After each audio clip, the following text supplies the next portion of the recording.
There we go. Well, welcome back, everyone. This is Two Beards in a Bible. I'm John Swano, I'm Dave Tenney. and we are in Acts 25. Yeah. And I believe it's your turn to Yeah. read. I'm going to read. Oh, boy. I'm going to read all the way to verse 12. So it says, I guess we should talk about what we talked about before. Mm-hmm. So Paul, our last episode talked about Paul's trial before Felix, the governor, and basically it kind of went to a standstill, and Felix never made a decision, and Paul is basically kind of under house arrest. Mm-hmm. So that's where we're at now. And there was a change in governors. Yes, so Felix retired or whatever and moved on, and Porcius Festus succeeded him. Mm-hmm. So now Paul has been sitting in now. Now he's going to go before another guy. So it says, now when Festus had come to the province after 3 days, he went up from Caesarea to Jerusalem. Then the high priests and the chief men of the Jews informed him against Paul, and they petitioned him, asking a favor against him, asking that he would summon him to Jerusalem while they lay in ambush along the road to kill him. It's these guys that have been starving. Mm-hmm. They're waiting. They're dying for something to eat. Right. These 40 guys. It's been 2 years since they've ate.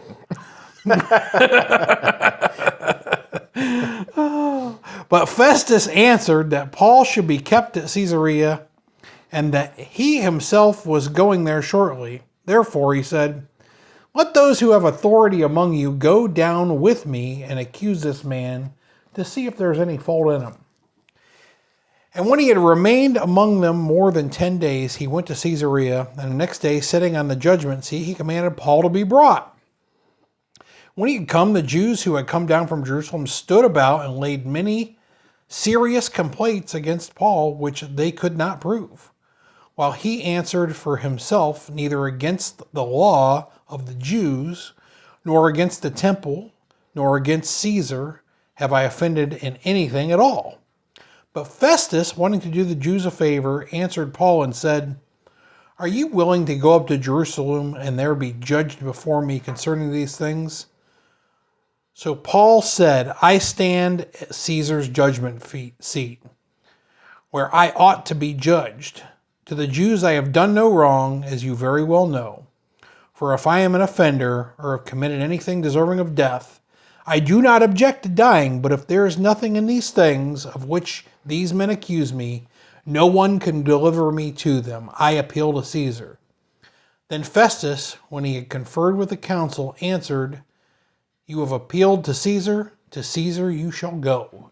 And this Caesar we're talking about is Nero. Okay. That's who's in charge at that time. And it gives us another time period of AD 54 to 68. That's when Nero was in charge. All right. Time for my note pen. Yep. So that's the time period that Paul was here. So, we started off and what were those dates?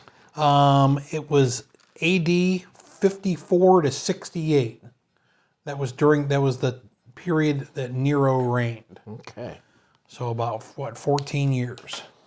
So, as I was, you had mentioned, those fellas had been starving themselves, lying in wait for 2 years. It reminded me. First of all, we should be careful of those things that we vow. Yes. Because you might not be able to do that. Yeah. But there's a famous journalist, let's call him, that was in a foreign country and claimed he was going to stay in that foreign country until such and such person was caught. And I forget who it was that was trying to be caught. But anyway, then he stopped saying those things and he ended up coming back home. And every time I see him on TV today, I think, shouldn't he still be over there? But, those things, you make these vows that I'm going to do this or that. It's you shouldn't go into those things lightly. I remember when one of our presidents was elected, there were a lot of people said, "Oh, we're going to move to Canada or leave. If this person gets Right. elected, we're leaving." And then they didn't. I'm like, if you say you're going to do it, do it. Right. Otherwise, just keep your trap shut. Right. I mean, nobody's holding you back. Right.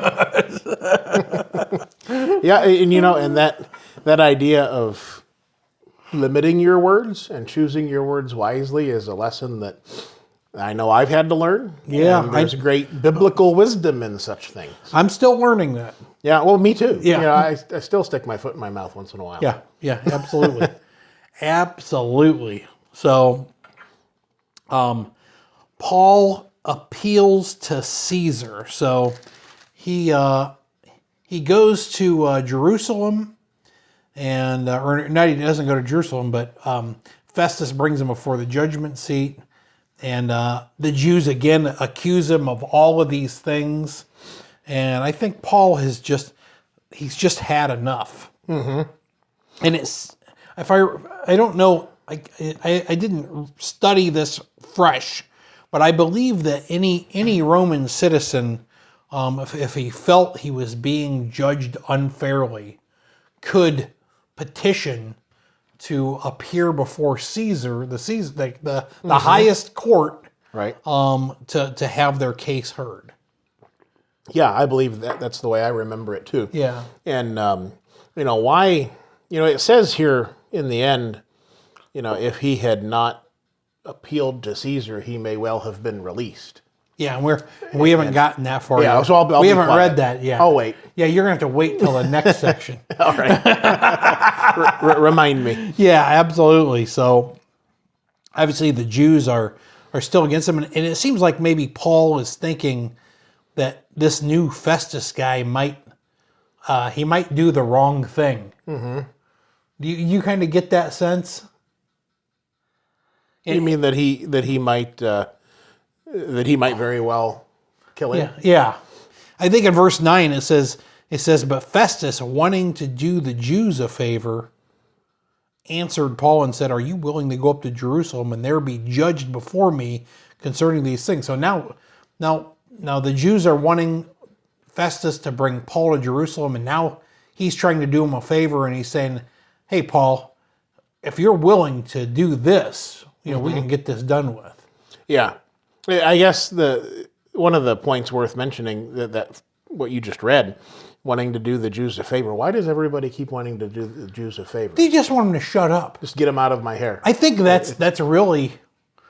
I think I guess the so. the heart of the whole thing. Yeah.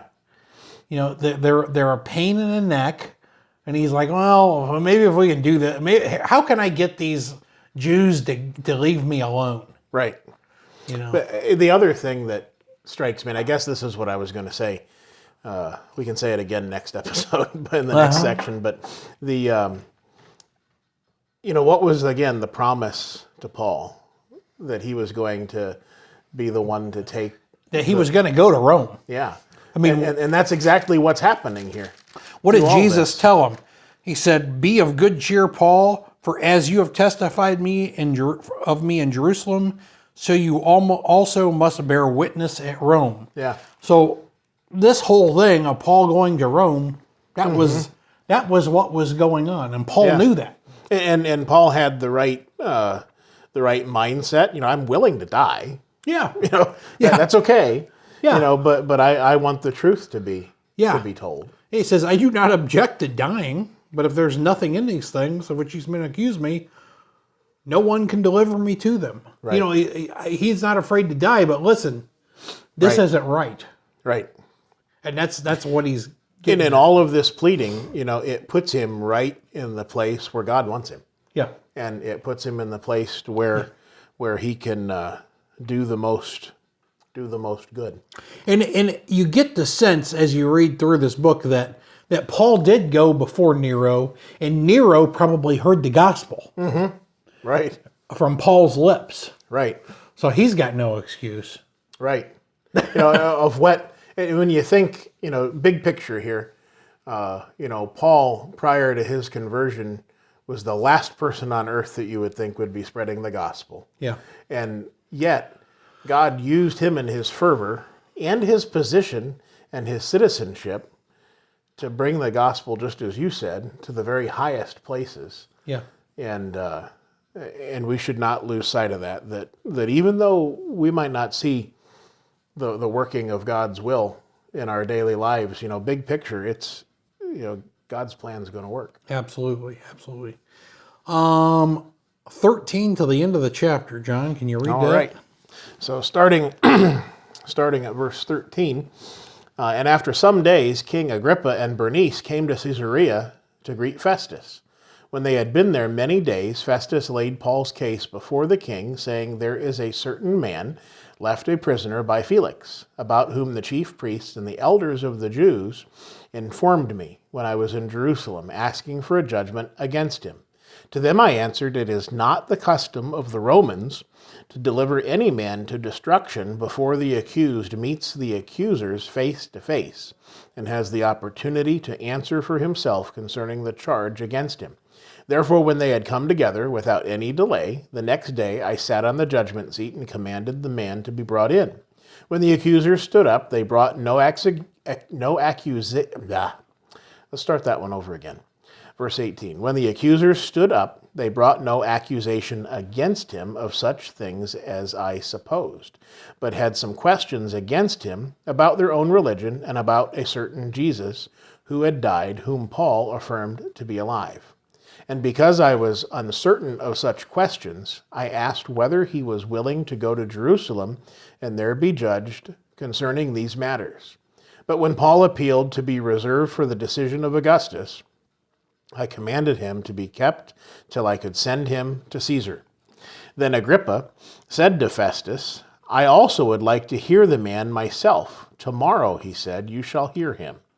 So the next day, when Agrippa and Bernice had come with great pomp, and had entered the auditorium with the commanders and the prominent men of the city, at Festus' command, Paul was brought in. And Festus said, King Agrippa and all the men who are here present with us, you see this man about whom the whole assembly of the Jews petitioned me, both at Jerusalem and here, crying out that he was not fit to live any longer.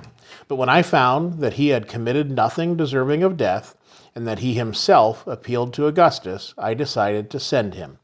I have nothing certain to write to my Lord concerning him. Therefore I have brought him out before you, and especially before you, King Agrippa, so that after the examination has taken place, I may have something to write. For it seems to me unreasonable to send a prisoner and not to specify the charges against him. All right. So it's kind of laying out Festus's side of the story. Mm-hmm. So we've kind of heard different angles of this narrative, and that's what's interesting about all this, is that we really get to see like the perspectives of the different players. Right. So here we see the Gentile, I guess, perspective of Festus. Now Agrippa, I was just trying to find this, but it would have been one of the descendants of Herod. Mm-hmm. I'm not sure which one. Probably one of the latest, maybe the very last descendant of Herod.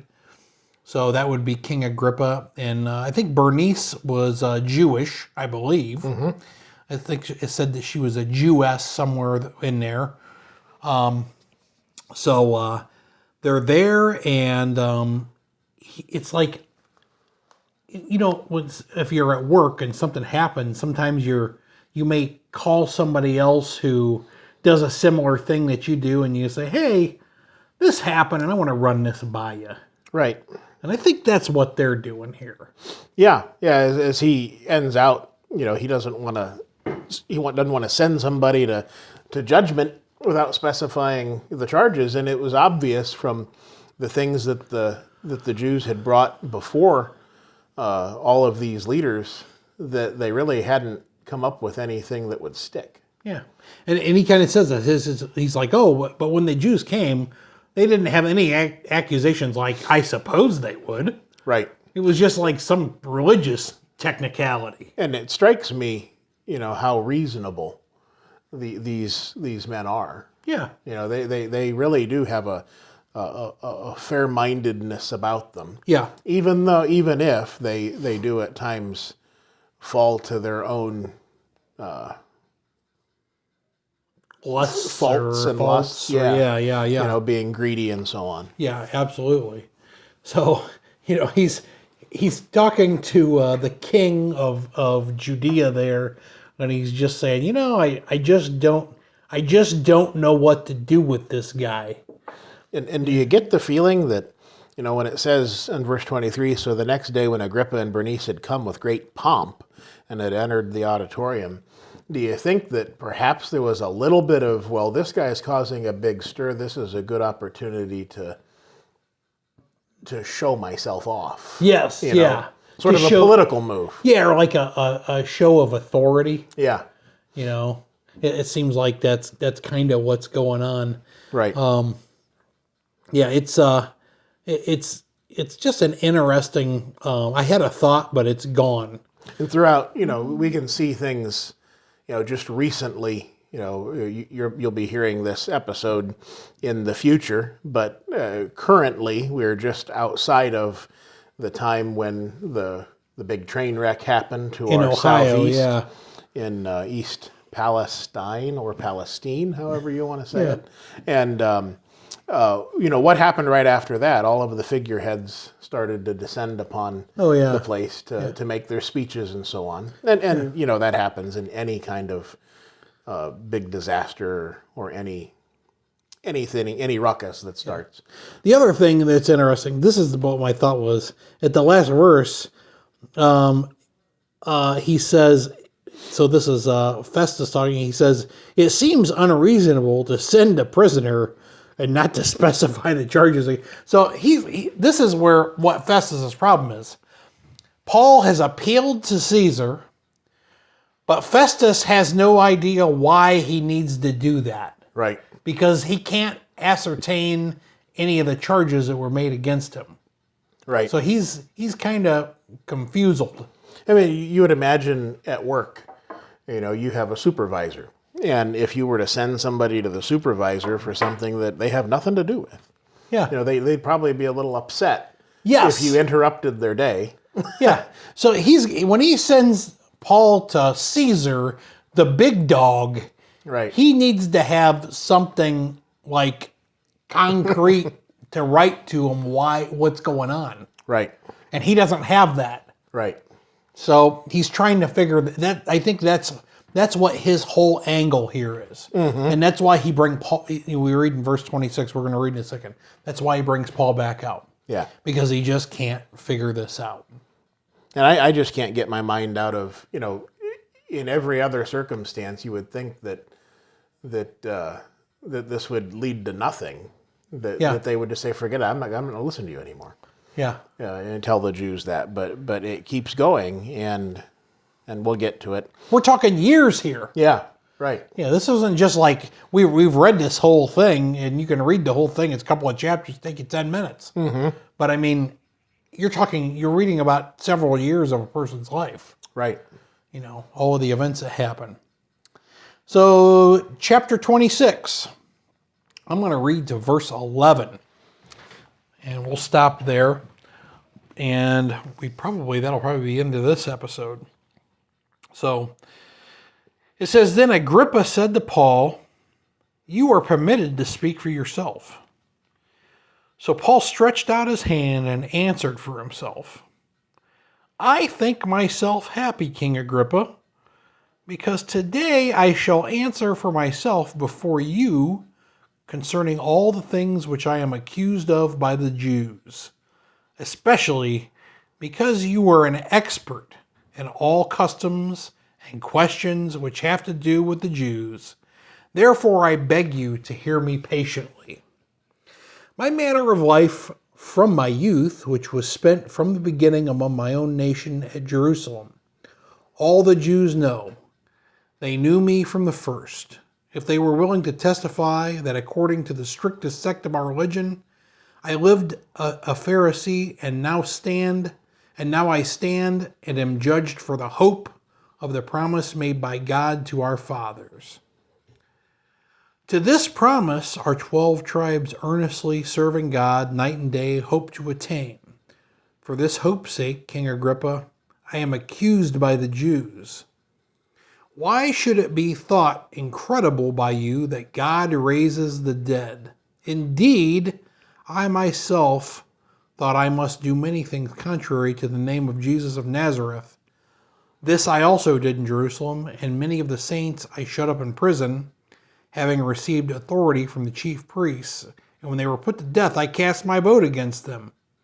And I punished them often in every synagogue, and compelled them to blaspheme, and being exceedingly enraged against them, I persecuted them even to foreign cities. All right, so Paul just kind of recounts his early life, and some of these things we've read several times because Paul has talked about this stuff a lot of times, and his his story has never changed. No, It's you don't see him changing things to fit